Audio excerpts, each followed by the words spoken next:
Hello everyone, আসসালামু আলাইকুম।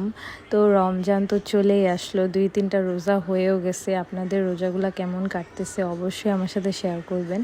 আর আজকে আমার ভিডিওতে আমি দেখাবো রমজানের কিছু নাস্তার আইটেম, যেগুলো আপনারা ফ্রোজেন করে পুরো 30 দিন খেতে পারবেন। আমার এই ফ্রোজেন আইটেমগুলো আমি রোজার আগে করে রেখেছিলাম, বাট আমার ফোনের সমস্যার কারণে ভিডিওগুলো আপলোড করা হয়নি। আপনারা যাতে এই রোজার মধ্যেও কোনো রকমের সময় নষ্ট না করে ইজিভাবে এই নাস্তাগুলো রেডি করে রেখে দিতে পারেন পুরো 30 দিনের জন্য, তাই আমি একটা একটা করে ফ্রোজেন আইটেম আপনাদের সাথে শেয়ার করব।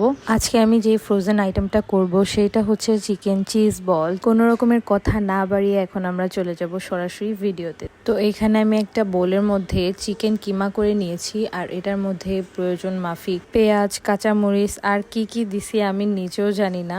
তো আমি এক সাইডে লিখে দিব সুন্দর করে, তো আপনারা দেখে নেবেন ওখান থেকেই। রোজার মধ্যে রান্না বাড়ায় সময় নষ্ট না করে বেশি বেশি আমল করা দরকার। এর জন্য আমাদের এই রকমের ফ্রোজেন আইটেম ঘরে রেডি করে রাখা খুব জরুরি, কারণ এতে আমাদের অনেক টাইম সেভ হবে অ্যান্ড আমরা বেশি বেশি করে আমল করতে পারবো। সারা বছরের মধ্যে এই একটা মাস আমাদের জন্য খুবই গুরুত্বপূর্ণ, খুবই ইম্পর্টেন্ট।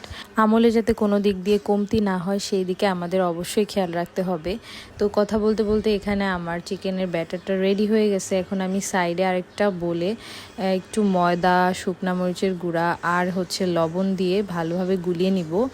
এটার মধ্যে আমি আমার চিকেন বলটাকে ডুবাবো। তারপরে বেশি ছোট না বড় না, একদম মাঝারি সাইজ করে কতগুলো আমরা চিজ কেটে নেব কিউব করে।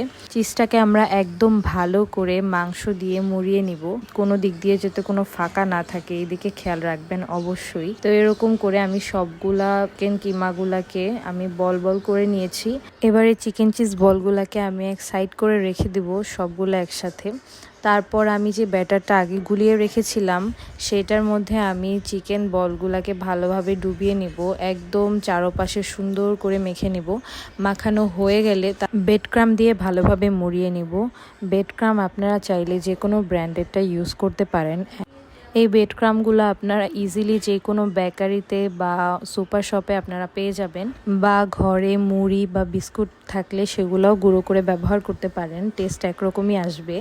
তো এই ছিল আমার আজকের ভিডিও। এগুলো আমি এখন ফ্রিজে রেখে দেবো ডিপ। ভিডিওটা কেমন লাগলো কমেন্ট করে অবশ্যই জানাবেন অ্যান্ড আমার পাশে থাকবেন। পেজটা ফলো না করে থাকলে ফলো করে দিবেন। আপনাদের সবাইকে রমজানের অনেক অনেক শুভেচ্ছা। আল্লাহ হাফেজ।